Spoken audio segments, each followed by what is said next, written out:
मचेरी कजरा मोहब्बत वाला अखियों में ऐसे डाला कजरे ने ले ली मेरी जान हाय रे मचेरी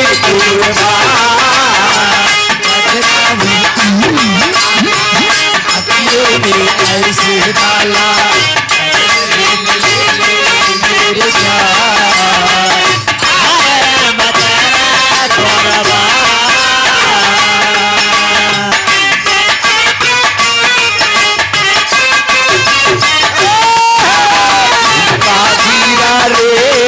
बारैली के बाजार में काजीरा रे बारैली के बाजार में काजीरा रे बारैली के बाजार में काजीरा रे बहुत अच्छे डॉक्टर साहब क्या बात है ओहो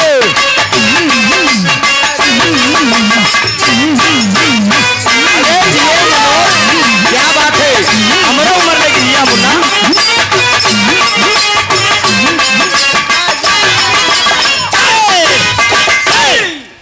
क्या बात है भट्टे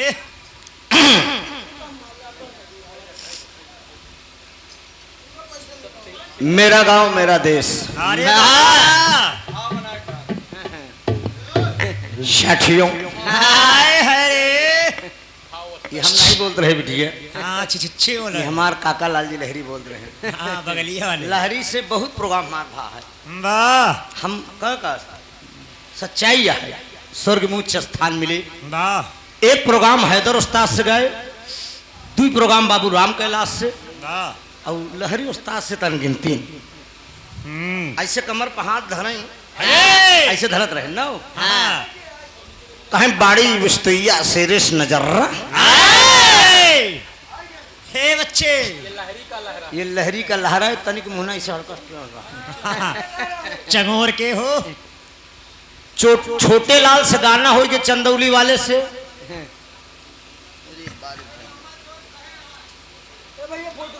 फोटो खींच ले फोटो ऐ राजू के फोटो ये खींचे वाला ना ही है मतलब खावा मोबाइल के पास नहीं है अच्छा हुआ से खींचता कैचिंग तकड़ी है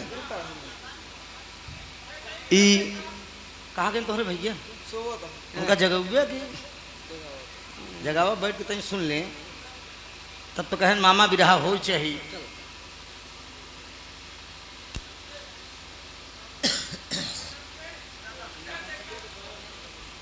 अंकित यादव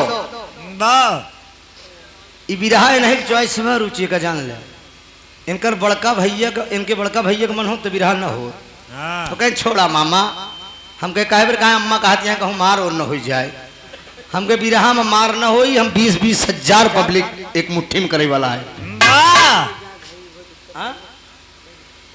ना अरे तनी किसकी मजाल है जो छेड़ दे दिलेर को गर्दिश में कुत्ते भी घेर लेते हैं शेर को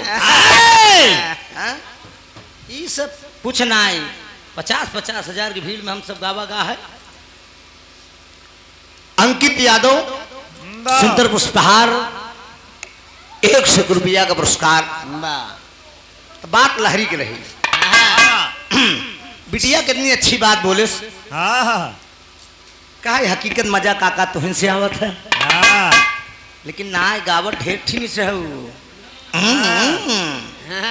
हम तो कब हमको दाम मिली थी हमका ज्यादा सही पूछा तो प्रीतिपाल मिले थे सोना सोहानी उजाला यादव सब हमका ज्यादा मिले हाँ लेकिन अब तोहरे तू सब मिले तो घबराई थी लड़किया है लड़किया कुछ भी कही दे माँ बाप को क्षमा करना पड़ता है बाबा बताएं कहें कि ननियौरे हमारे गौब्या बुआ खिया ना गौब्या काहे ना गाओ काहे ना भैया देखा भयानक ससुरारी आई है गावे और छोड़ा हम अपने बिया है मौर उतार के गाए बाबा अब और का बताई हाँ अब ना सुनबू ना हम अपने बिया है हम गाए रहे मौर उतार कैसे धई दिन धई के चढ़ गए मंच सारे के बराते अपने गाए समझे अब भतीज के बारात आवत भी है रे 27 अप्रैल को हम तो का बुलाऊ गावे करे मनाई तो काको खड़ा हो जाए। बड़ा बढ़िया भाव रहन कहें काकी कहा थे कमन धुना रही यार बाली और झुमका लियाई दिया भुलाई दिया। अच्छा नथुनी पर गोली चले काका टप मंगवाई दिया। चिंता न कर पगली तोरे काकी की झुमकी हुआ सब कुछ कमी नहीं मारा सब बनवाई दिन तक साल गोली न चले और गोली चली तो बेकार ही है जमन चले वही चली कि बताओ तो गोली चली। बड़ा बढ़िया गीत सुने आप सब नई से नई धुन तर के आनंद ले 4 दिन के जिंदगी में कलाकार का मुंह न नोचे चाहिए पब्लिक का दिल जीती है। अब आजकल का कलाकार हैं बिटिया कलाकार का मुंह नोचते है तू हमारे गाना का जवाब नहीं दिया।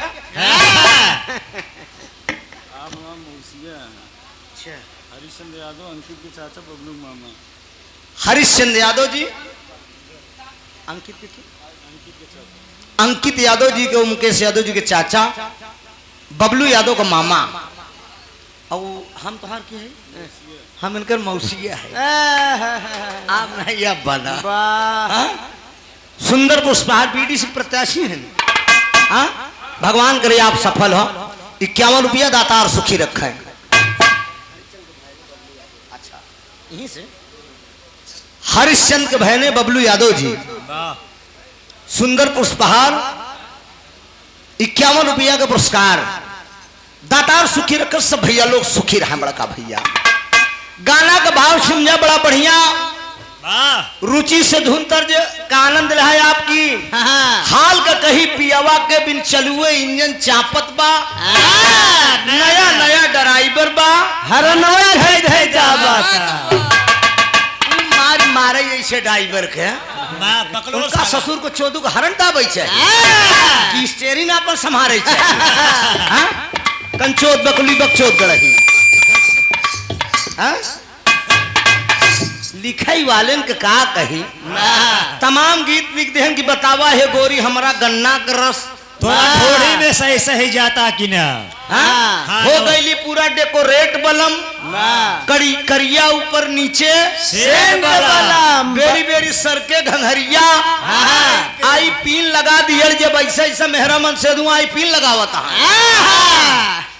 बलमुआ के बल्लम सोचा लवंडिया लंदन से जमाना बदल गया मेरे दोस्त उ जमाना रहन भाई साहब पहले के मेहरारू बीता भर के सेनुर लगावत रहे चुनाई तक के बाबूजी आहो अंकित मुकेश आयन की नहीं सोवत है बोलावा उनका बैठा हुआ सुने वाले मित्र बड़का भैया पहले के आजी हरन हिया भर सेनू लगावत रहे काहे बदे जहिया मन सेधु के आयु लंबी हो अब जैसा दादा गान पढ़ी लिखी आवे लागिन तो का करत थी ऐसे पार्टी की यहीं ऐसे टीक ले थी आवे न करी आई काहे बदे अजय मां जल्दी चला जा दूसर ले आई इनहु वाली यही करत हम डरा थे बेचारे के काम ध्यान दे कहूँ चला जाए ना हमारे पार्टी के लीडर कम हो जाए लाइन बा डॉक्टर साहब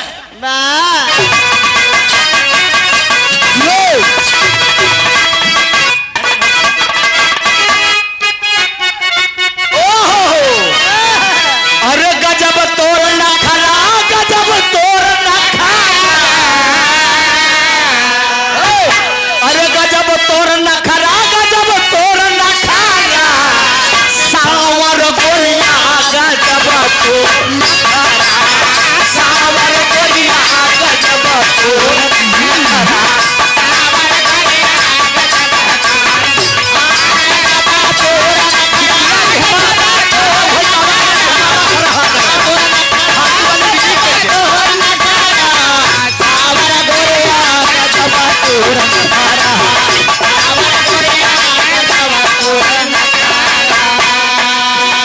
बहने मुकेश तनी ध्यान दे कौनो दुल्हनी के दुल्हा परदेश बा औ का कहत बा लौट के नहीं आए लौट के नहीं आए राजा परदेसिया लौट के नहीं आए दुल्हा परदेसिया लौट के नहीं आए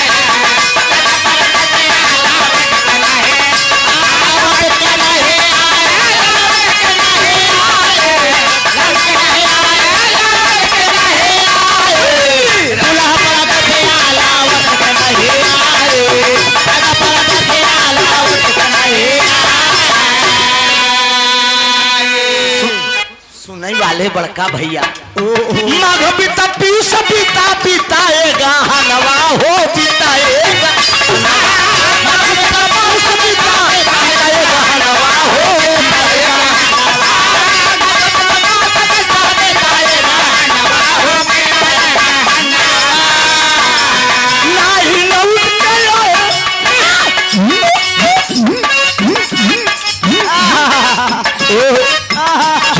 क्या यही कला है बिटिया नाचे को तोरे तान हुई दुनिया राखाई मान नाही लौट के आए बनऊ सजनवा हो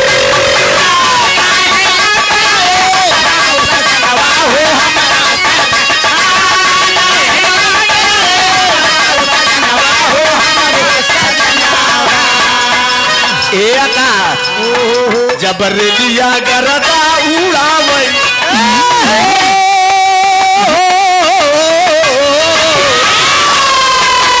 परदेसी बाबू समझे जाया जबरलिया गरदा उड़ावई तबे सुखिया मालम के आवे गरदा उड़ावई तबे सुखिया मालम के आवे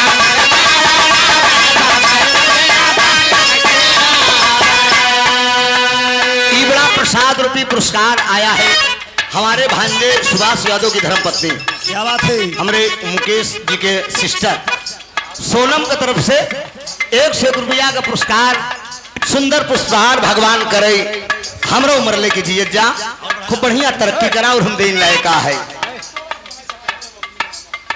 अंकित के चाचा और बबलू को मामा 51 रुपया दातार सुखी रखे सब भैया लोग सुखी रहे जबरलिया गरदा उड़ावे हो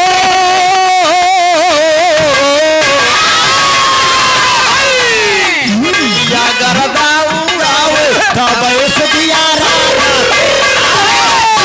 या गरदा उड़ावे तबे सुखिया माला लेके आवे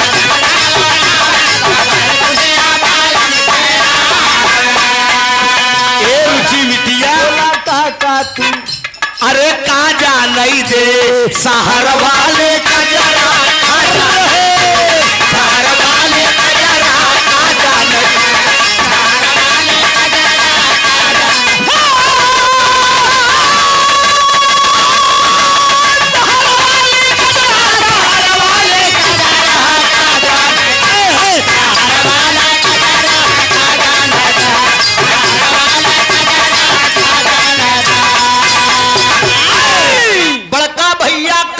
नहीं सारा कलाकार भोजपुरी में लपटियान है हम देसी मसाला खोजत है समझे नई 9 दिन पुरान सब दे गाना हो जेमा भाव निक कहा यान के बलम वही का पेड़ा मिठाई आए बलम वा का पेड़ा मिठाई आने के बलम वा का पेड़ा मिठाई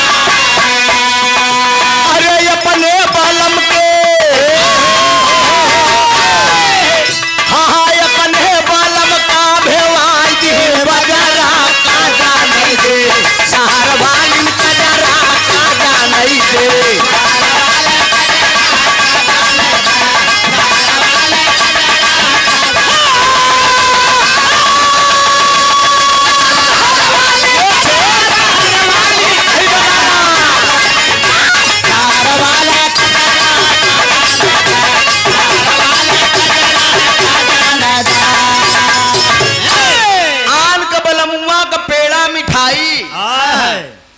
अपने मन से धू कभेवाई दिहिन बजरा सोचा आन के बलमुआ के पेड़ा मिठाई चबावत है न अपने मन से धू के बजरा भेवावत है कहा आन का बलमुआ का सेजा सुतावई कहा अपने बलम का बिछाई दिहिन गोजरा काजा नहीं दे सहारा वालिन का जरा काजा नहीं दे बड़का भैया ये बात समझ ले ये बात तो गलत नहीं बा बियाह हो था जब तक लड़की का कोनो लड़कियां नहीं पैदा होते तब तक मेहरारू अपने मन सेधु को जल्दी दूर नहीं जाए देते जान ल चौराहे ही तब फोन लगाई दी कहाँ हाँ जल्दी आवा मन नहीं लागत बा जब एकांत लड़किया पैदा हो गए तो वो लड़का करत ही का लड़का को सूखे जगह लेटे ही अपना गीले जगह लेटे ही पढ़ाई ही लिखाई ही जब सयान हो जाए तो के हो गए दूसरे के मन से धू हो तही बारे कहना कि आन का बलम वहां से खूब बतिया मैं अरे आन का बलम वहां से खूब बतिया मैं अरे अपने बलम वाले खाए न करह का जान दे बाहर वाले का जान दे बाहर वाले का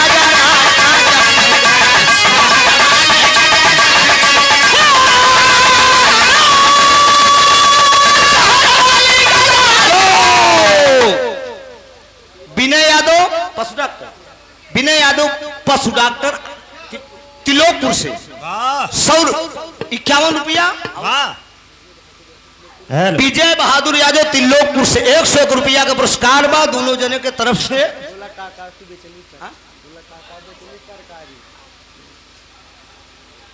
151 रुपया का पुरस्कार दातार सुखी रखे सब भैया लोग सुखी रहे कि बोला कवन कवन बेचेलू तरकारी हो बोला कवन कवन बेचेलू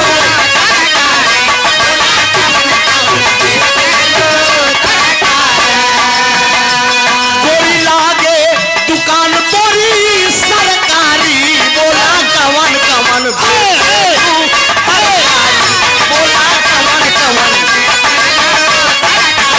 बोला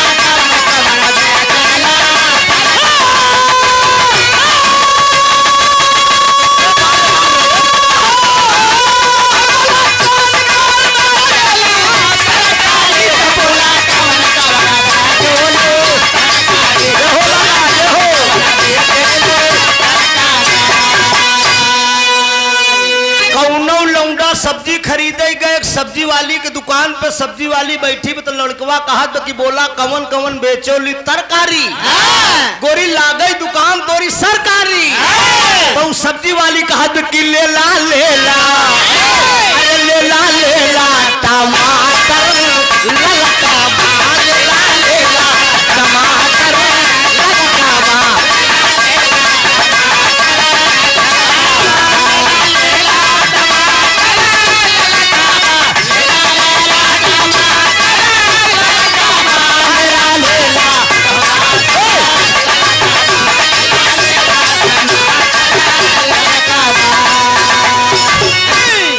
आलू गोल गोल भाटाई अरे लमका बा लेला लेला टमाटर ललका बा हरिश्चंद्र यादव बैंक मैनेजर अंकित का चाचा बबलू का मामा bank manager Harishchandra Yadav BDC 56 छुरी 72 भाला आई के चाचा खावा वाला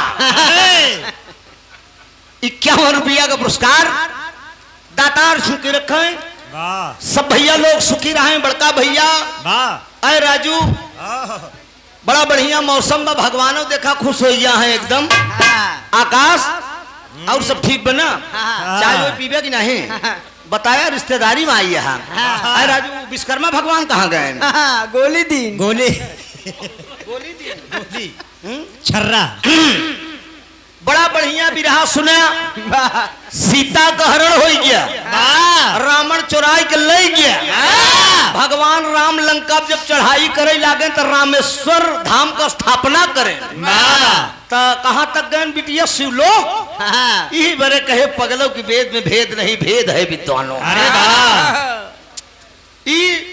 तुलसी और वाल्मीकि के चक्कर में जो पड़ा एका जान ला लाल जी लहरी उस्ताद कभों कभों गावत रहन कि जे दुनिया का मालिक चाहे रोज बनावे सब नारी जे दुनिया का मालिक जब तू दुनिया का मालिक ही है तू दुनिया का मालिक है तब जे दुनिया का मालिक चाहे रोज बनावे सब नारी आखिर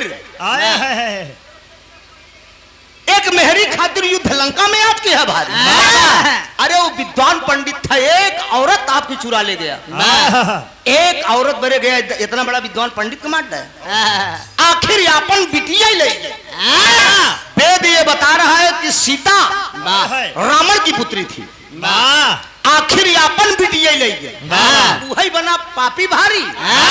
वेद यही बतलावा सीता मंदोदर के सुकुमारी। सोचा रामेश्वर धाम की स्थापना हुई, जो शिवलोक तक पहुंचा मामला। छोटी सी बात बा बिटिया केवल बताई देवा कर, ठीक बा, जहां तो कभी पाए हैं बल लिखे पड़े हो बढ़िया है। भगवान राम का बिटिया अपने हाथे बनाई दे रहे, वही का नाम पड़ गया रामेश्वर धाम। जैसे बैजनाथ धाम पड़ गया झारखंड में, बैजू नाम कहे रोज चपकत रहा, बिना मारे खाना नहीं खात रहा। अच्छा तो यही मेल कर रहे मार ले, अरे वही खानदान में दोनों को मारू भी नहीं काटे नहीं। सुरुक देवा कर बड़ा बढ़िया प्रश्न, वादा करें बिटिया बताए। देखा लड़किया के जोन जानकारी बा, जोन कवि बताए हैं उनका गायस भाई अच्छी बात है। लिख पढ़ के गुरु वगैरह जो देते हैं, कवि वगैरह वो गाते हैं। बताएं रावण बोले कि जब हम मर जाब हमारे खानदान में क्यों न रही, तब अपन चरण धाई दियो। सीता जी मैं दावे के साथ कहता हूं मित्रों की असली सीता लंका में नहीं गई थी। रामलीला के रंगमंच पर आप लोग देखते हैं, रावण चुराए के सीता को ले गए, लेकिन असली सीता थोड़ी क्यों ले गया रहा। भगवान पुरुषोत्तम मर्यादा राम जब लंका जब पंचवटी जाने लगे, अयोध्या से पंचवटी जाने लगे, तो उसी समय सीता जी से कहा था कि जब तक करहु निशाचर नासा तब तक करहु अग्नि में वासा।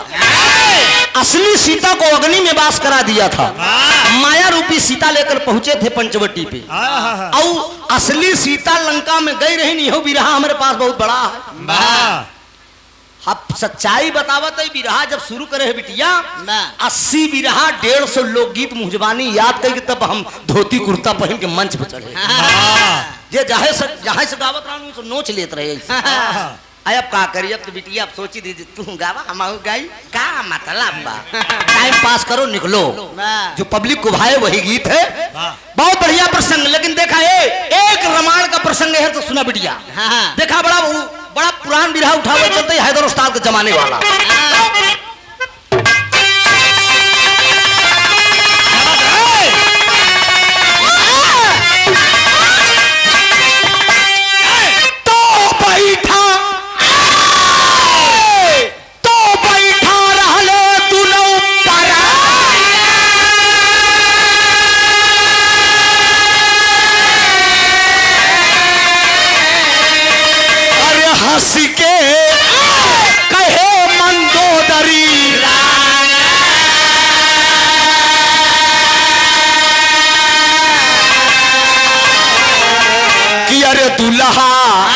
अरे सैया माना तन के बतिया अब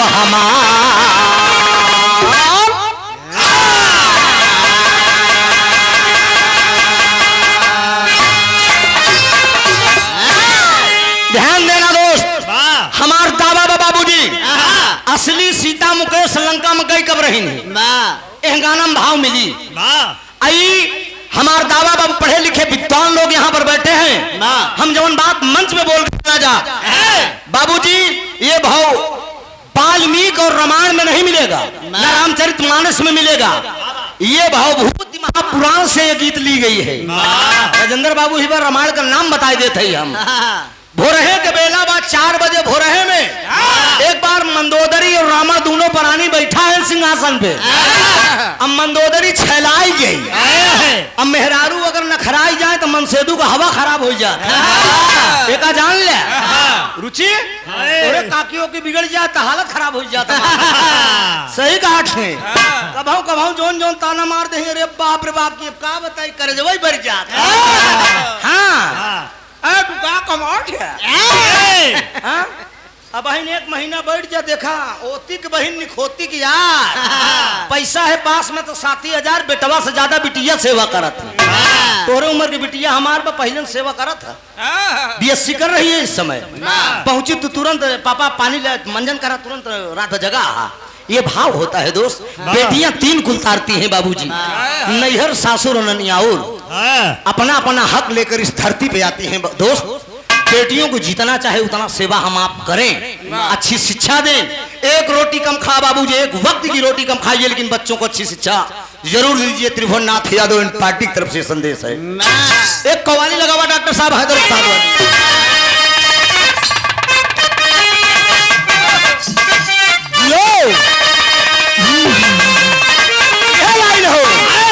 अरे काबे में, अरे काबे में, अरे तेरा जलवा काशी में न जाना।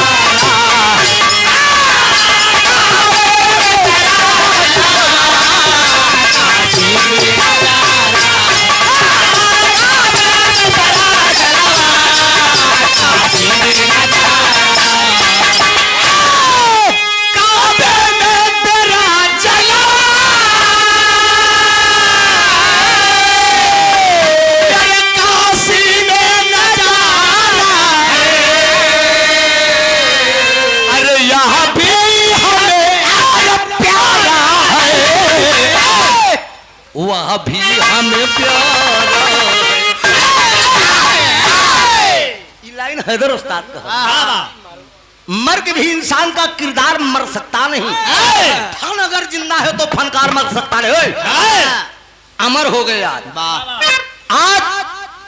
किसी भी जिले में जाता हूं दोस्त। सन 2017 में बॉम्बे में गया था, रुचि बिटिया देखा कुछ बढ़िया बढ़िया बात कैच के लिए करा। सन 2017 में हम बॉम्बे गए रहे। टेलीविजन पर मेरा प्रोग्राम आया था पी गंगा चैनल पे। विजय लाल यादव और ओम प्रकाश यादव जी निर्णायक थे। बतासा चाचा, अमरपाली हीरोइन, दिनेश लाल निरहू, संभावना से तमाम हीरोइन थी। 15 दिन खूब आनंद ली हम। बनारस में ऑडिशन होत रहन, पप्पू यादव समार बनारस में गाना रहन, हम हो गए ऑडिशन में, हमके फेल तो हो ही जाबे। और लगाए दिन इलाहाबादी चाट लहरा गाए दिन तुरंत ही पास हो गए। हमारे साथ और दो तीन जने लाली चपोट गए रहे, सब फेल हो गए। हमके कसकावे हमके मामला गड़बड़ाई का कहां हां गान हमका पास ही नहीं करे। तो कला किसी की मोहताज नहीं होती है। अरे वाह, ये लाइन थी हैदर उस्ताद की कि काबे में तेरा जलवा काशी में नजारा है, यह भी हमें प्यारा है और वह भी हमें प्यारा है। लेकिन मंदोदरी कहा क्या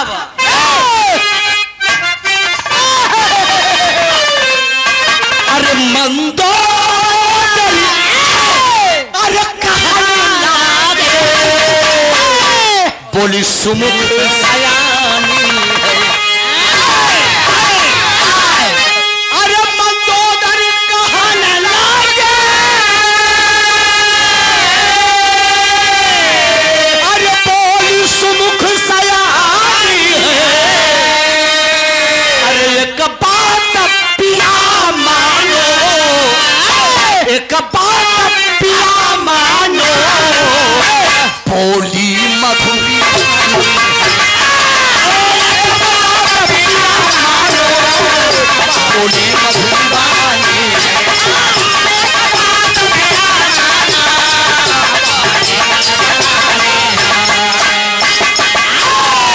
हमारे जनपद के एक अच्छे कलाकार ढोलक के 8 साल हमारे साथे बजाए। ओकरे बाद कहन गायन एक खी लड़की गावत है रुचि यादव के जा बिटिया गवावा खूब बढ़िया बात। इतना चेला निकाल दे तो हरो गुरु बनता है, यो ध्यान दे। हरि मोग डांटे हैं हम, बेटा जान हमको गुरु गुरु होता है, इस बात को ध्यान रखना। सुंदर पुष्पहार बहुत माया का पुरस्कार हमारे पड़ोसी हैं बड़नपुर के मोहरिया, बड़नपुर मंतर नहीं बा आकाश चंचल, अब इनकर पड़ोसी हो। सही बात, ससुरारी में निवासा पाए यहाँ ये मेहमान है। मेहमान नहीं। और इनकर जब बियाह भा इनकर ये ढोल बजावत है, इनकर मलकिन बिरहा गावत है। खुद नसीब हा दोनों परानी मलकिन बिरहा गाँव में मनसेदू ढोल बजावे। कभों कभों भेंट मुलाकात हो जाती है दोस्त। हमार आशीर्वाद कहीं भी रहा, ऐसे संबंध बरकरार रहे दोस्त। गाना पर ध्यान दे आप सब, तनिक ध्यान दे बाबूजी। मंदोदर हंस के बोली, मंदोदर हंस के बोली, मंदोदर हंस के तब जुबा को अपने खोली, तब जुबा को अपने बात पिया मोरी मानो, पिया करना नहीं छोड़ी।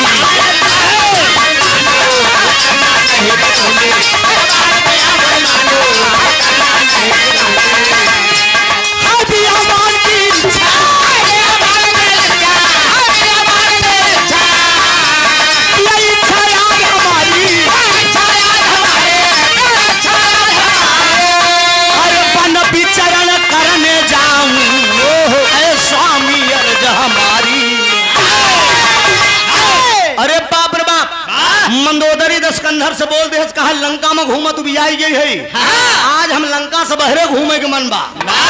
दस्कंधर महाराज कहन कि अरे लंका में हमारे कमन कमी बाजौन तू बहरे घूमे के तोहार मन बाटे। कहन आज हमारी इच्छा बा। मंत्री को आदेश दिया, रथ सज गया।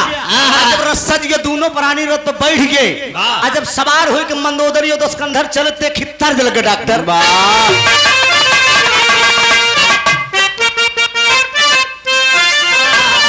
यही तरस के लाइन बा कहा खाई गऊ लगड़ाया। अरे अब खाई गऊ लगड़ाया।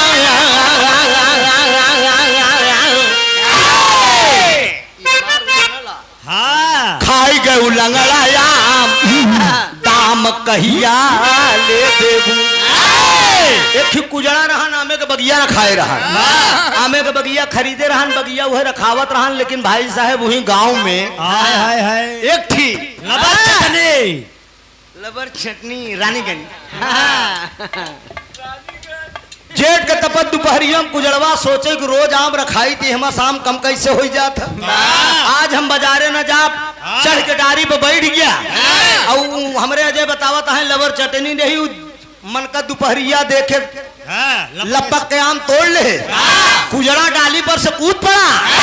कुजड़ा पर से डाली पर से कूद के कलाई पकड़न तो लेस कहा तेरी बिटहनी की ऐसी की तैसी में। अरे यामे के बगिया तो हर बाप ससुर लगाए रहे।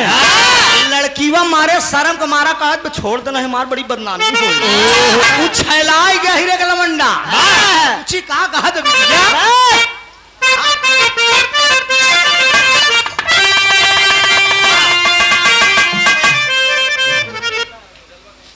श्वेता यादव हमारी भांजी हाजीगंज से बहुत सिमाया का पुरस्कार दातार सुखी रखकर सब भैया लोग सुखी रहा।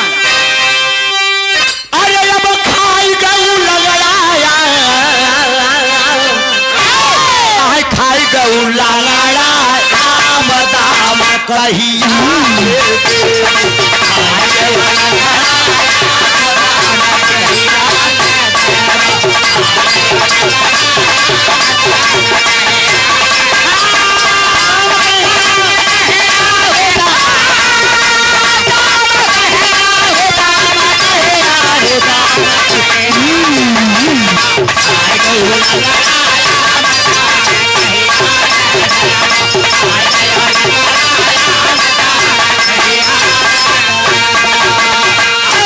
हे गोरिया अरे तोरी चढ़ली जवनिया झूली जाई गलवा के चाम दाम कहिया ले देबू। लेकिन बाबूजी मंदोदरी और दस्कंधर दोनों प्राणी करत का है। अरे तीनों प्राणी होई के सवार तीनों प्राणी होई के सवार। अब तीनों प्राणी होई के सवार सिधार दिया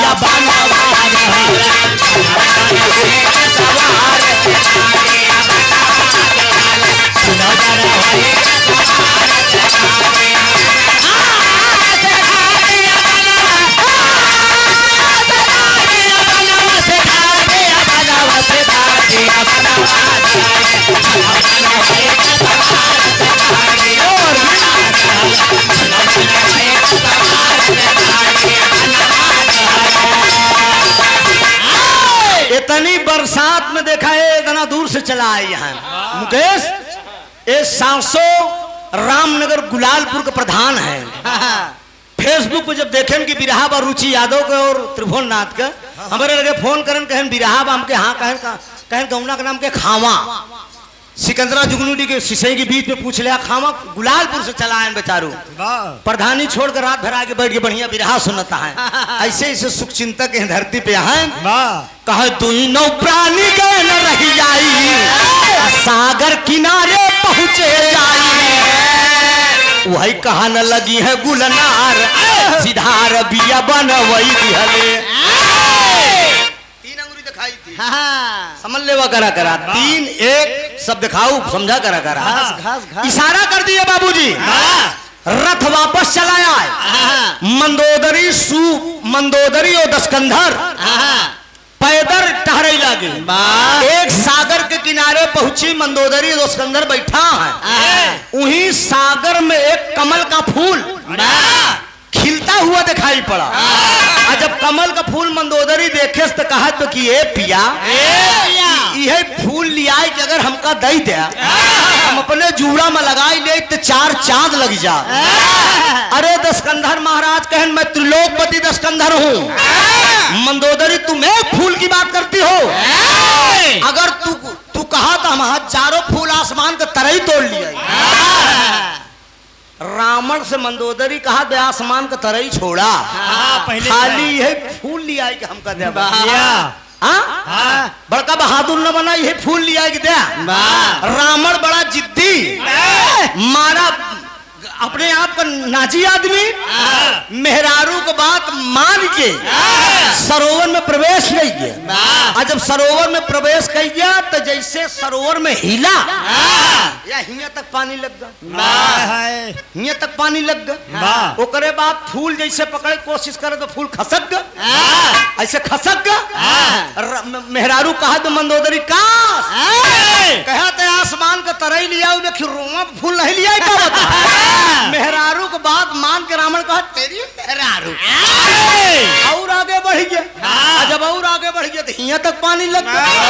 और ओकरे बाद मंदोदरी और आवाज दे के ले आवा, हिया तक पानी लग गया। और जब हिया तक पानी लग गया तो मंदोदरी कहा बता तो कहे आसमान का तरह ही लिया। रावण कहा तो कि राण चिड़ई के जान जाए लड़किया के खिलौना लगा रहा, हिया तक तो पानी लग गया हमरे।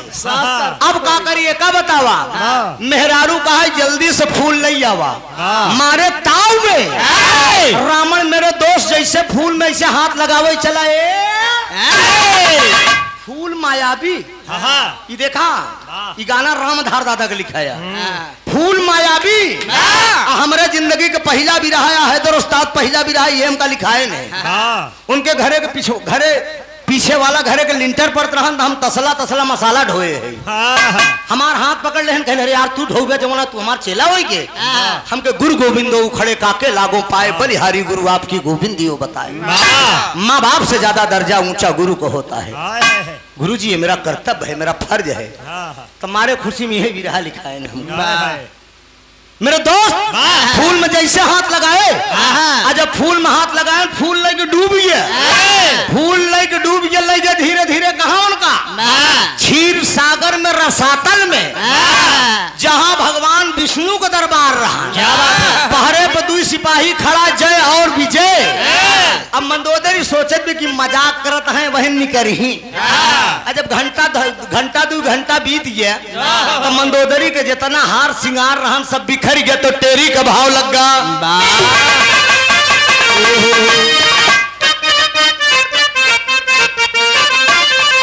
आए हाय राम धारे का गावत रहे। अरे बही गई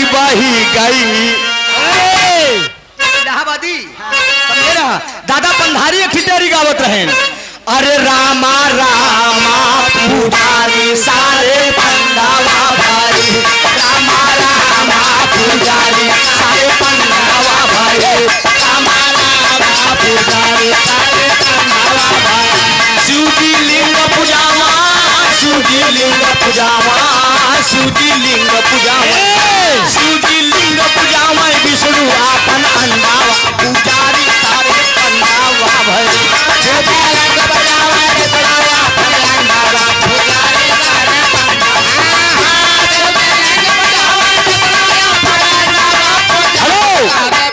शिवजी लिंग पूजावा विष्णु अपन अंडवा पुजारी सारे पंडवा भय।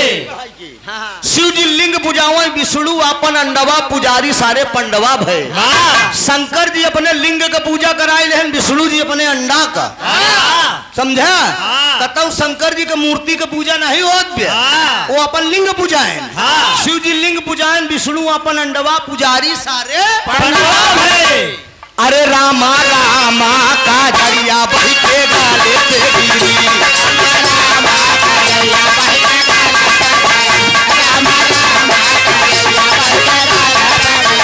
दिवाकर चढ़े गगन पे, दिवाकर चढ़े गगन पे, दिवाकर चढ़े गगन पे, दिवाकर चढ़े गगन पे, चटका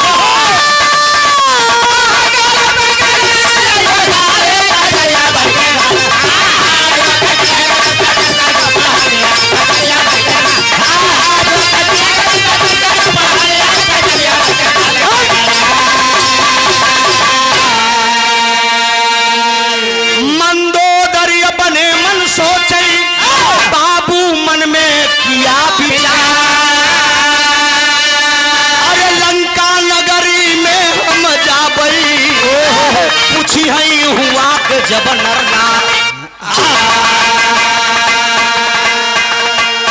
मंदोदरी अपने मन में सोचे लाग कि भगवान हमार मनसेधु ही में डूब गया। और लंका में जब जाए तो लंका के वासी जब पूछी है कि अपन मनसेधु कहाँ गवायो, हम कहा जवाब दे अभी बात यही छोड़ दे। यह रावण पहुंचा कहाँ? क्षीर सागर में भगवान विष्णु के दरबार में पहरे पर 2 सिपाही खड़ा, जय और विजय। जय विजय पहरे पर खड़ा है। रावण 10 मूड़ी के मनई 10 मूड़ी के मनई एकदम मरमराट अंदर जाए चाहत बा। और जब अंदर जाए चाहत तो जय विजय रोक दिए, कहा खबरदार कहाँ जा रहे हो तुम? रावण कहा तुम लोग कौन हो? कहा ये भगवान विष्णु का दरबार है, मैं जय और विजय हूँ, सिपाही हूँ, बिना मेरे मालिक के आदेश के तुम अंदर नहीं जा पाओगे। रावण अपना परिचय बता रहा है कि मेरा परिचय पहले सुनो, तर्ज लग गया।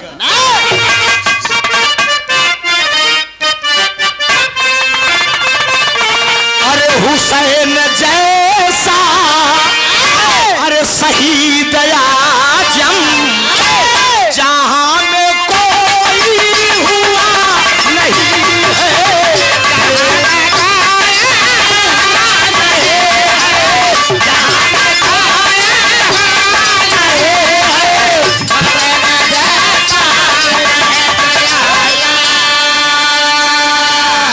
लेकिन रावण क्या कह रहा है दोस्त?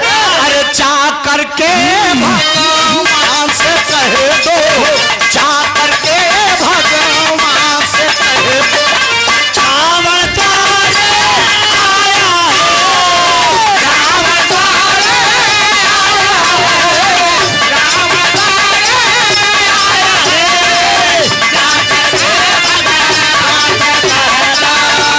दो,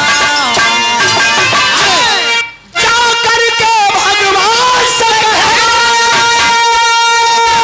राम द्वारे आया है। द्वारपाल द्वारपाल पहुंचा है जाके, द्वारपाल पहुंचा है जाके, सारी बात बताया है, सारी बात बताया है, सारी बात बताया है, द्वारपाल पहुंचा है जाके। भगवान विष्णु के सिपाहियों से रावण बताया, कहे जाकर अपने मालिक को बता दो कि त्रिलोकपति दशकंधर दरवाजे पे आया है। जय विजय हड़बड़ाए के गए माई लक्ष्मी चरण दबावत रहा है, कहन दुहाई सरकार की दरवाजा एकदम गेट पे आए बता 10 मूड़ी के मनई। भगवान विष्णु कहन हम समझ गए वो अपन नाम रावण बतावत बा। कहन हाँ हाँ हाँ प्रभु अपन नाम रावण बतावत बा। कहन क्षीर सागर में उनका स्वागत है, उन्हें आने दिया जाए। अब बाबूजी जय विजय रावण का आदेश दें, कहन जाइए आप अंदर, मालिक विष्णु जी बुला रहे हैं आपको। आई बाबूजी जब रावण पहुंचा माई लक्ष्मी के भगवान विष्णु कहा दीजिए तनिक तू दुल्हन हट जा, तनिक तू हट जा। अरे त्रिलोकपति दशकंधर हमारे दरवाजे पे आएंगे, दुनिया का विद्वान पंडित मेरे दरवाजे पे आ गया है। भगवान विष्णु पहुंच के गले मिले, कहन का बताई जैसे उखी के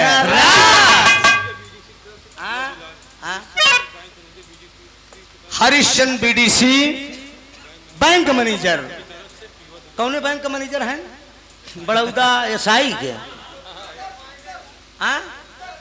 उत्कर्ष, अच्छा फाइनेंस बैंक, लोन वोन जकर मतलब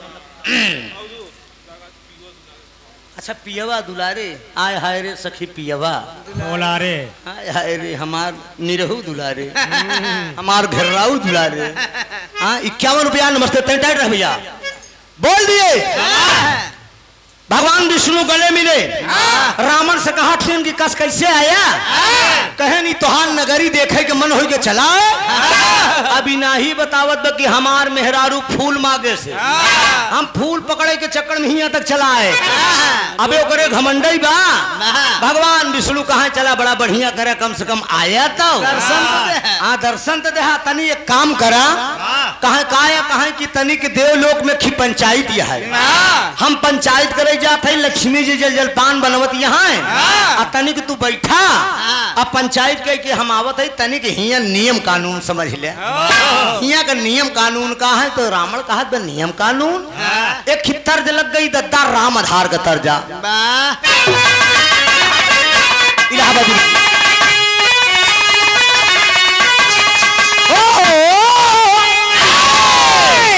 कहाँ कमल फूल पिया अरे धरती पर फूले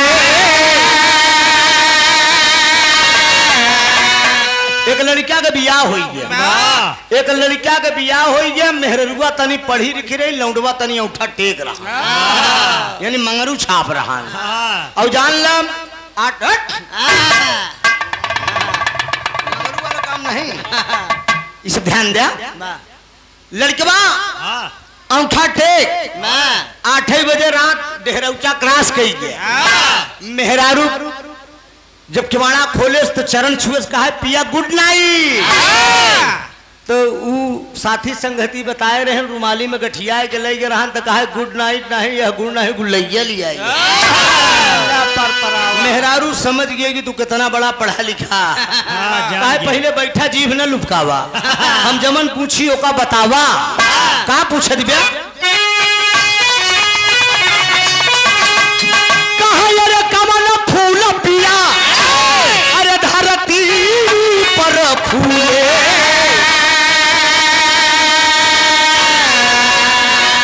कहा कमल फूल पिया अरे धरती पर फूले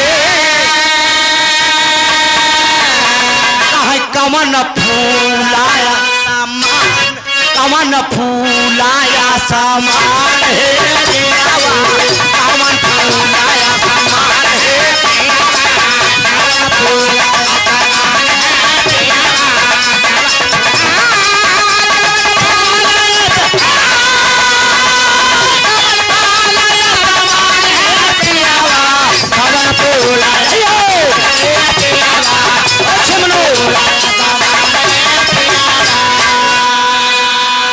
मर्दबा जवाब देत कि तेरी बिटिहनी की ऐसी की तैसी में अरे तोरे भरे तो हमारा हरिम पढ़ ले रहे रे सुन हमार बात कहा अरे बेला चमेली अरे ही धरती पर फूले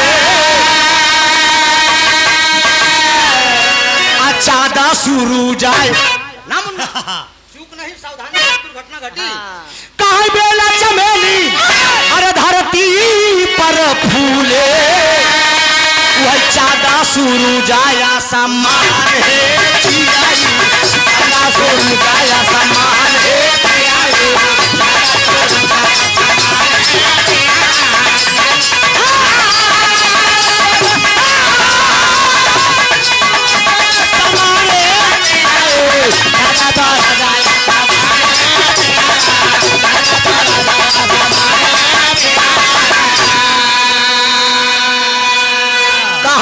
बेला चमेली धरती पे फूले चांद सूरज आसमान है चिड़ई एक बाद एक लाइन हम गाई थी अपनी तरफ से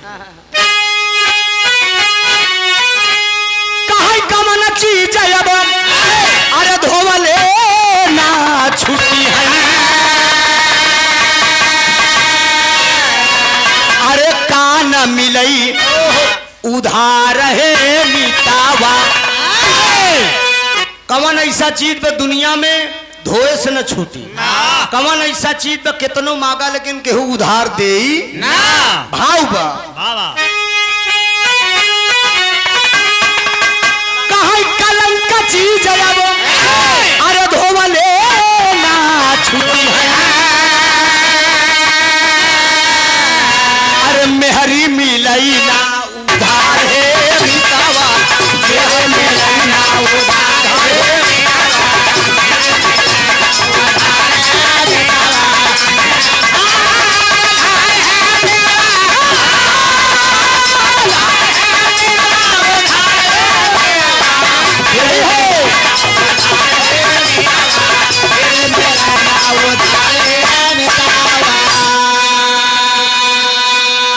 कलंक चीज धोवले न छुटी है मेहर मिलई ना उधार है मितवा कलंक जगह ऊपर लग जात बाबूजी जिंदगी में नहीं छूटत अब मेहरारू के कितनो मांगे लेकिन केहू उधार दी ना एक दिन बड़े मांगे लगी भाई साहब आकाश कहाँ गया डब्लू भेद दयाल प्रोग्राम चले तो रोटी वोटी बनाई दे तो तुरंत ही कहबे यार ढोल बजाई थी का तो से कम कमाई थी का तो से कम माने कमजोर मन से दू है कहो ए गायन होशे में रहे मेहरारू भेजे मुंह में रोटी बनवाई बरे तो भाई साहब कलंक जेकर ऊपर लग जात कभू नहीं छूटत।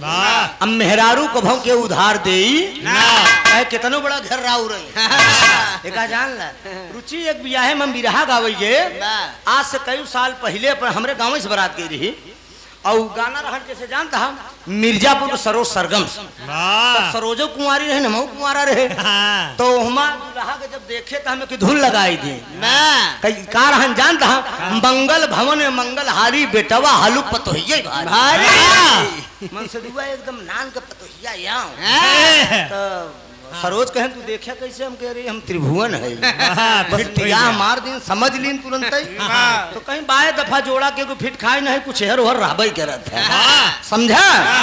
लेकिन भगवान विष्णु रावण से क्या कह रहे हैं दोस्त अरे 10 कंधर से अरे वही बोल लागे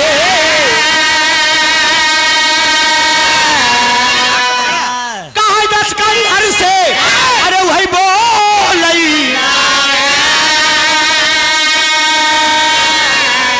हंस के तू राता भगवान रे बेटावा हंस के तू राता भगवान रे बेटावा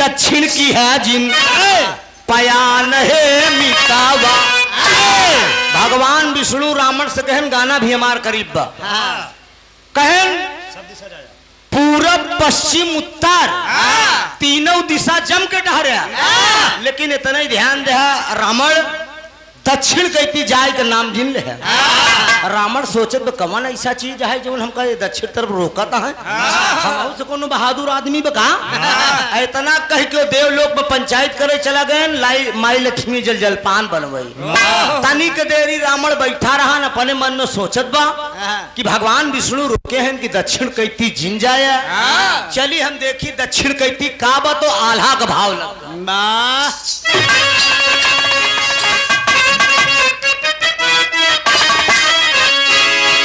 लाइन का भाव है जरा गौर करेंगे बाबूजी। एक भाई अपने बहन से सवाल कर रहा है कि अरे माई के मारा नावा अरे माई के मारा नावा कवन हो दीन या बहिना माई के मारा नावा कवन हो दीन या बहिना माई के मारा नावा कवन दीन या बहिना बाबू के मारा नावा कावा बहिनिया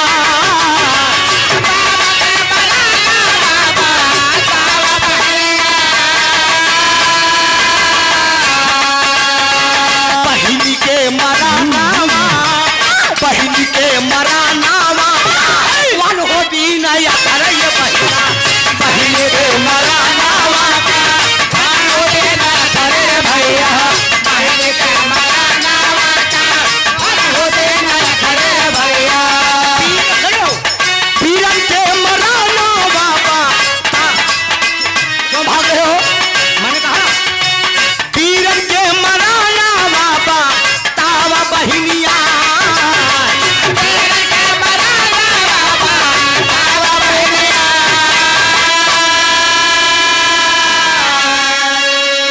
गौर करेंगे मेरे मुकद्दर के मालिक इतने बिरहा के सुनने वाले श्रोता भगवान चार दो लाइन के भाव में भाई और बहन का वार्तालाप हो रहा है। भाई सवाल बहन से कर रहा है, बहन बता रही है कि सुनिए भैया मैं बता रही हूँ। एक एक बात एक एक परिवार का उपमा दे रही है वो लड़की। साउंड वाले भैया को मैं बहुत बहुत धन्यवाद दे रहा हूँ, जीतलाल साउंड कंपनी ना, जीतेलाल नाम है ना, बहुत खूबसूरत साउंड आपका है। पहली बार गा रहा हूँ लेकिन अच्छा लगा, सिस्टम खूबसूरत। अंकित के चाचा बबलू के मामा Harish Chandra Yadav bank manager, BDC प्रत्याशी। प्रधान प्रत्याशी क्यों नहीं बा? प्रधान प्रत्याशी प्रधान क्यों नहीं लड़त बा? लड़वा दे का ठीक है, 150 लेके आवे अनाउंस कराए ले। अरे त्रिभुवन रुचि फिर नहीं तब हो जो पूरी जनता हूँ, पूरा भी जनता सो ही जाए। ये ध्यान दे 51 रुपए का जरा गौर करेंगे। वो बहन बता भाई, भाई बहन से बता रहा है कि अरे माई के मरानावा, अरे माई के मरानावा उही हो दीन बहिना, माई के मरानावा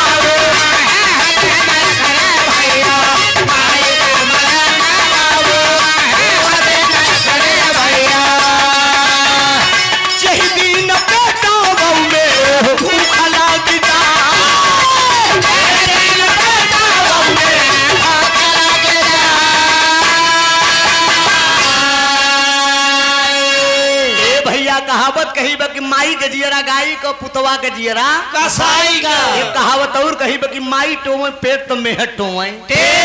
बाबूजी माँ की ममता को कोई औलाद आज तक चुका नहीं पाया है। गाय बजाए के या किसी भी कहीं से बेटा आता है तो मतारी के अंदर इतनी ममता होती है। माई पूछी कि बचवा कुछ खाए रहा कि नहीं, माई पहले पेट टोई लेकिन मेहर पहले टेट टोई। कुछ माल पानी लेके आए है, झूठे जवन आए हर हर करे है। तो धरती पे बाबूजी माई और मेहरारू में ही फर्क बा। अब बाबू को नजाकत का दिया गया कि बाबू के मराना, अरे बाबू के मराना उही हो दीन भैया,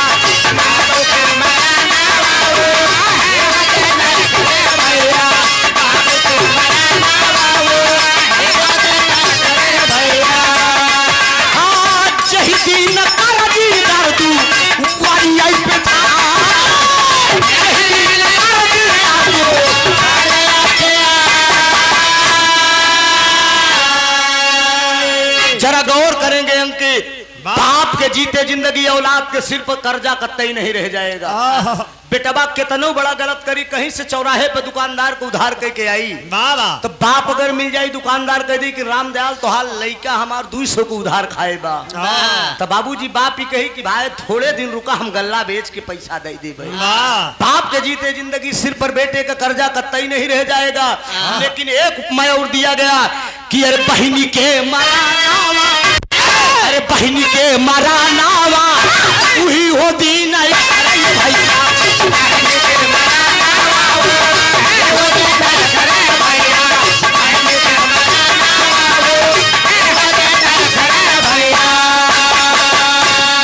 अरे यही दिन रखी के अरे आवे त्योहार।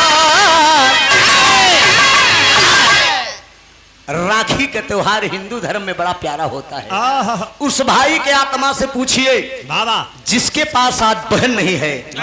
बाबूजी रक्षाबंधन के दिन भाई सारा दिन अपने बहन की राह देखता है, सुनी कलाई लगती है। बाबूजी बाबू राम कैलाश एक गीत गाए हैं कि बीरनवा कजा बांधई रखिया।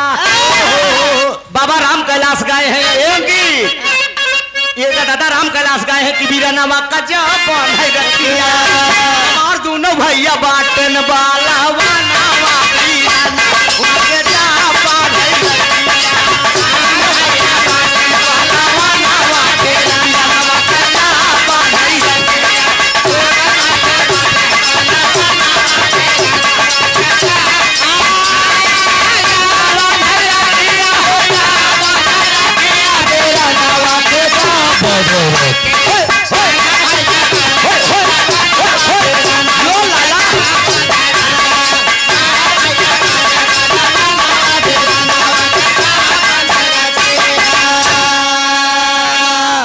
एक भैया बाटन हमारे गांव के किसनवा, और दूजे भैया बाटन हमारे सीमा के जवानवा। जनवा कजा बांधे रखिया, बीरानवा का जा बांधे रखिया वही कोने पर से झांका थी सजना पे जा बांधे रखिया कोने पर से झांका तो बीरानवा कोने पर से झांका तो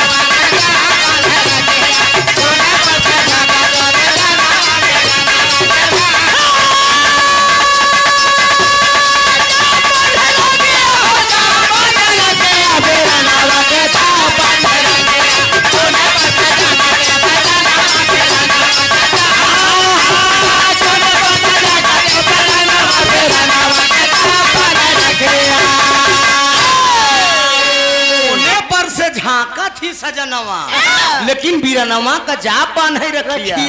मेरे दोस्त बहन कितना गरीब होए बाबूजी लेकिन चाहे घरन से मिठाई बनाए के ई प्यार बा भाई देखत रहा थी बाबूजी 2 रुपया का राखी में 10 रुपया का राखी में भाई बहन का कितना बड़ा प्यार हो।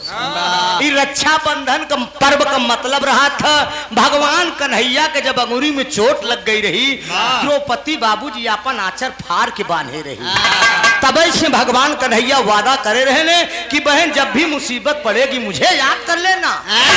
जब दुशासन सभा में चीर खींचत रहा तो भगवान कन्हैया चीर बढ़ावत चला गए तो साड़ी बीच नारी है कि नारी बीच साड़ी है। कई राखी के त्योहार का मतलब हो कि बहन जब भी तुम्हारे ऊपर मुसीबत पड़ेगी ये तेरा भाई हर मुसीबत में तेरे खड़ा रहेगा।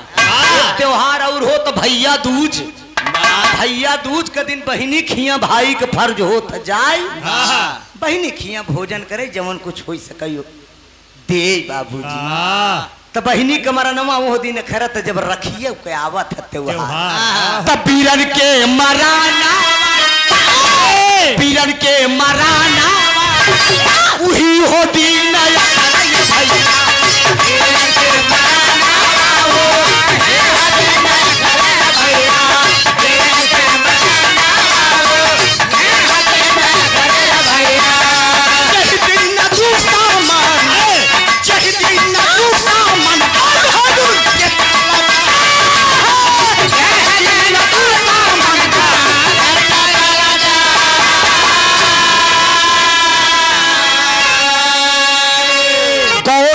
बाबूजी भाई का मरनो दिन खरा था जौने दिन कौनो पटीदार गरज के कही कि बड़ाऊ सरऊ तो का मार डाऊ तब उस दिन भाई का मरण याद आता है कि आज हम 4-6 भाई होई तो हार देख ले जितना तू हमें आर्दब देते है।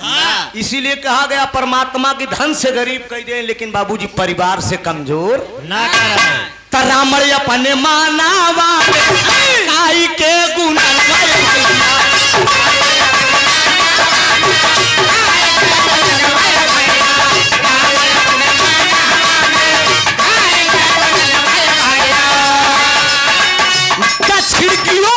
बाबू किया है पाया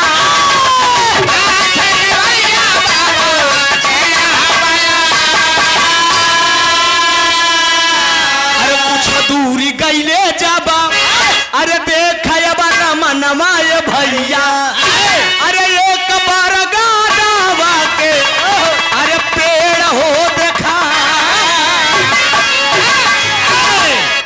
अरे वाह लव यू क्या बात है नई स्टाइल।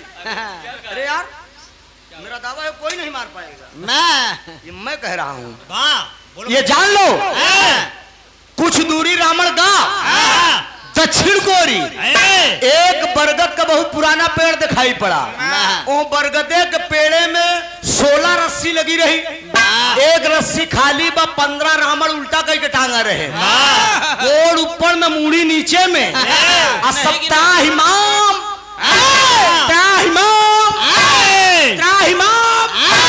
रावण मियां से तलवार निकाल दिया। कौन तुम लोगों की ऐसी दशा किया है तो उन्हन कहा कि जौने तू नागारी अरे जौने तू नागारी के पाना हुआ राजा हो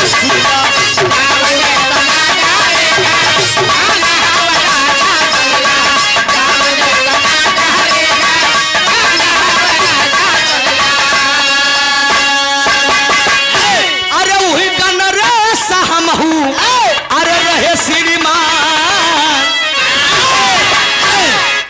कहें जौने नगरी का राजा तू रहे उही का राजा हमहू 15 रहे, लेकिन तोहरी की नहीं करनी करे है महाराज। देखा उल्टा कह के टांगा है तो वही मोनहन 15 कहत का है एक फंदा खाली बाटई आवा हो पीरानावा।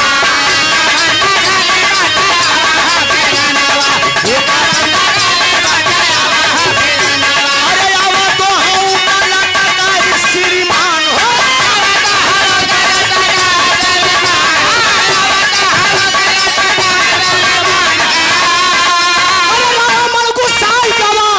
अरे कैले गुननवा लौटा है तुरतई भवन के मधा।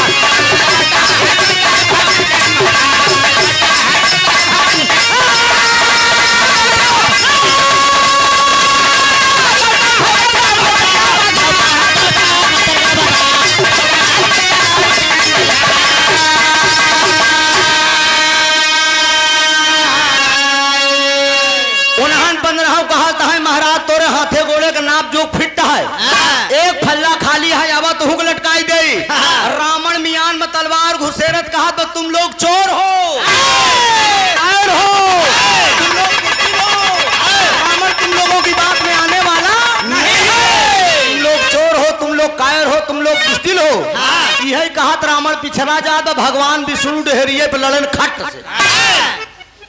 भगवान विष्णु लड़ेन रावण मुड़ के देखे से कहा कस जल जलपान करे। विष्णु जी कहें जल जलपान करा। रावण कहा देख बात बताई जल जलपान के ऐसी तैसी। पहले तू हमका जल्दी बतावा 15 उल्टा के लटकाए। भगवान विष्णु कहें तू का कहाँ रहे? कहें हम चाहे जहाँ का रहा जल्दी बतावा 15 उल्टा के लटकाए। कहा ये बात हम नहीं बता सकी थी, ये बात तोहार गुरु शंकर बता सके। चलित तो न खबर ले जमन भांग धतूरा छान के अंड में। अच्छा एक बात बताई, भांग धतूरा छान के शंकर जी मस्त रहते हैं और वो भांग धतूरा छान के मस्त पार्वती एकदम सर ऐसा आकाश दे के जो तन खैचड़ा हमन रहा थी उनका मेहरारू बड़ी टाइम मिला जो घर्राऊ रहा थी। अब कहो बाए दफा जोड़ा के को फिट हो जाए। मेरे दोस्त यार कहा भांग धतूरा छान कंड बंड कर रहा थी। चलित बहन बताई थी गौर करेंगे गाने का निष्कर्ष निकल रहा है। कुछ दूरी रावण गया लौट पर लौट के आए भगवान विष्णु को लगे कहा ओ आखिरी भाव बस साथियों गाने का निष्कर्ष क्या निकल रहा है। कहा ये अपने का पालनहार कहवावत है, भगवान विष्णु कहवावत है, दुनिया का मालिक कहवावत है। अरे भगवान विष्णु कहें आगे बोलबो करबे यार कि बस तारीफी को बोले बाने पड़ा रह गया। कहे नहीं बतावा एक विद्वान पंडित आए तोहरे घरे दान दक्षिणा कुछ न दे हम खाली हाथ चला जाए। भगवान विष्णु जी मगन हो गए कहे मांग ले रावण जवन मांगे खोए। रावण तिरबाचा बनाए कहें देबे कहें हाँ कहें देबे कहें हाँ कहें देबे कहे तिरबाचा बनावे पाए भाई साहब तो जवन चीज ना मांगे चाहिए रावण का वो चीज विष्णु जी से मांग बैठा। मांगत का है 10 कंधर कहा लगा लड़का अगर तू प्रसन्न हया करता दक्षिणा में दैदा तू लच्छा बीजू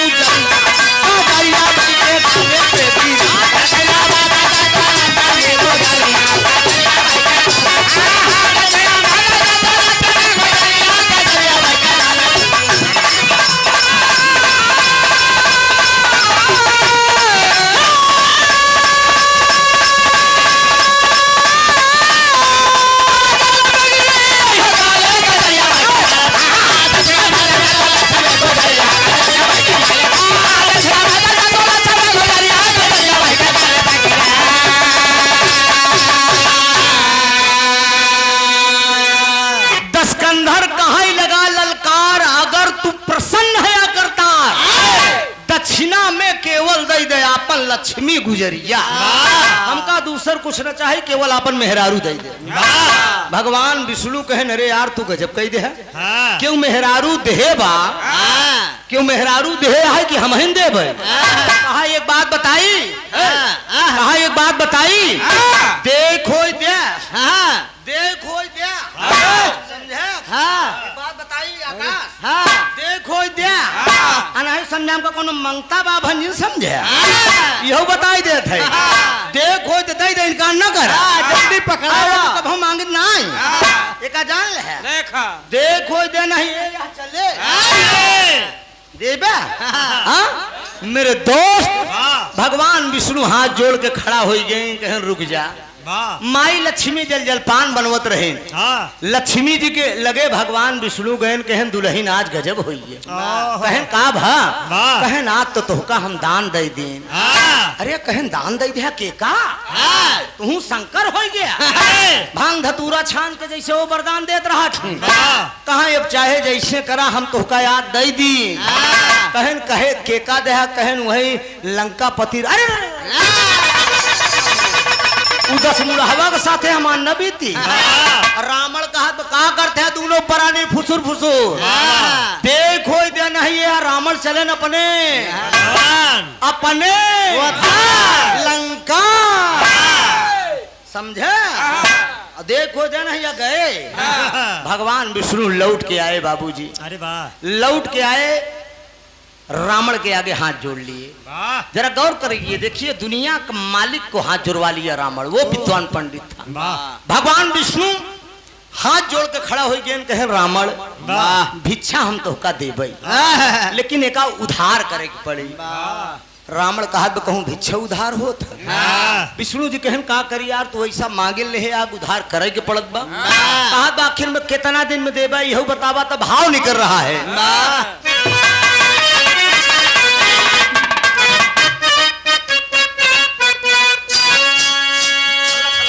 हाय हाय हाय हाय कहते तयुग जब लगे दसाना,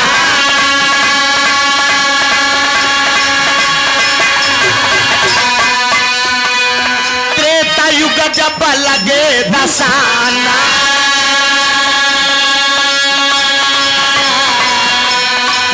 हम हनले बरामय होता,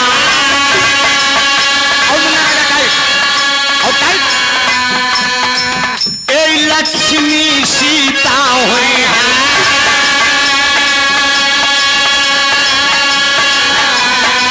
हमारी प्यारी ये गुलना,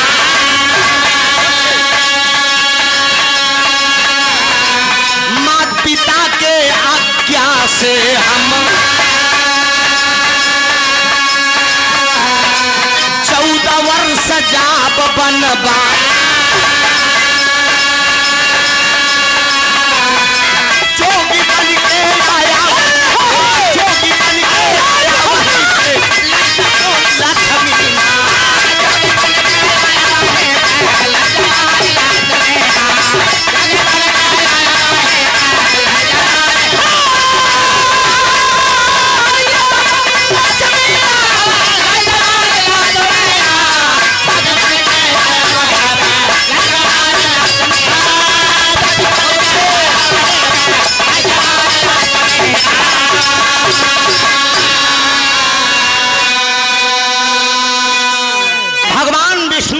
से वादा कर लिए कि रावण ये सतयुग चल रहा है, सतयुग में हमें विष्णु का अवतार राम का होगा, ये लक्ष्मी हमारी जो औरत है ये त्रेता युग में सीता के रूप में रहेगी।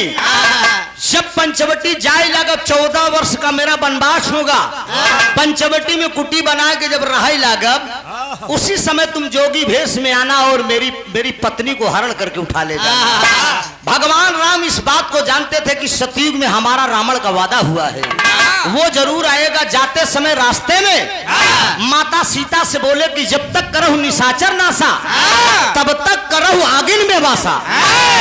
ऐ सीता तुम अग्नि में वास कर जाओ, अपनी साया मुझे दे दो।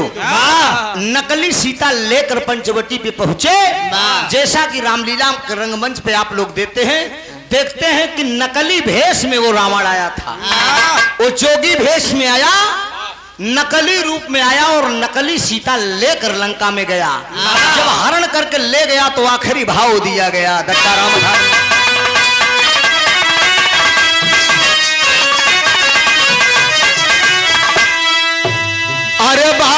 भी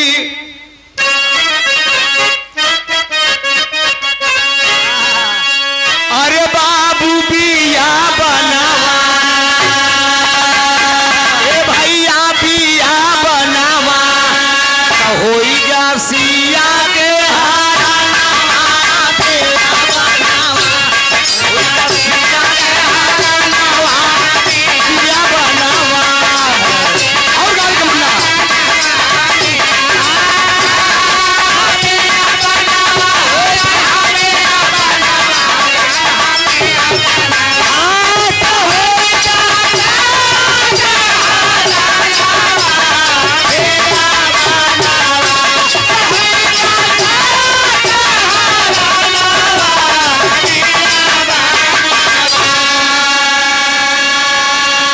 जोगी बन के आया दसानल कुटिया के डिग आया अरे लागा मागन भिक्षा माँ से अरे कोमल बहन सुनाया बाबू बिया बनावा तुर तैलई के उड़ा गाना बिया बनावा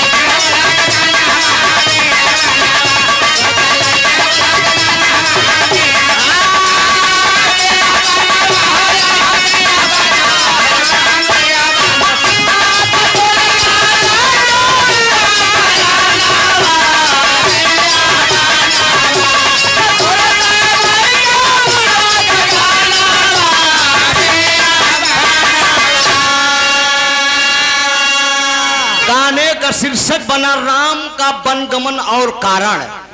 सतयुग का वादा जाए कि त्रेता में भगवान राम दशकंधर से पूरा किए। यहीं से विरह मेरा खत्म हो रहा है, आखिरी भाव है। साबी गीत अनंत अनंत भय भूलुन दिए कोतारी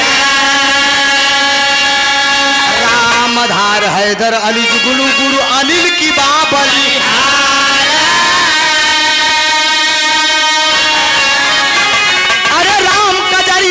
बही के गाले पे गिरी यादव त्रिभुवन नाथ का मौहरिया बखरिया कदरिया बही के गाले पे गिरी।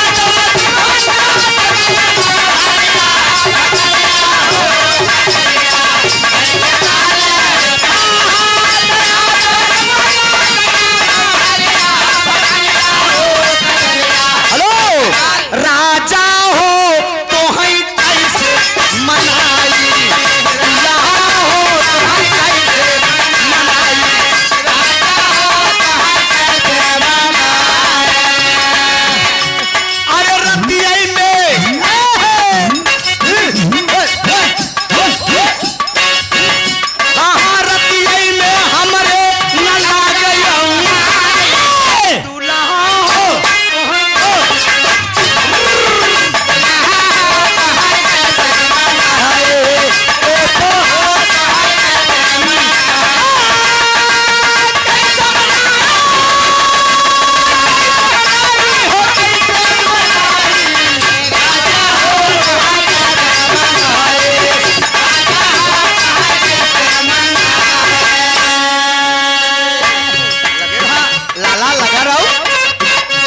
बाले पनमा विद्याचंचल में लाला बीतल बाले पनमा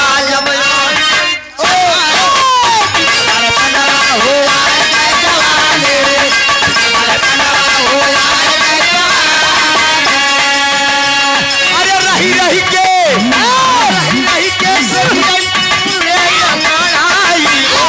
अरे रही रही के सैया हो तो है कैसे दुल्हा हो तो है कैसे मनाई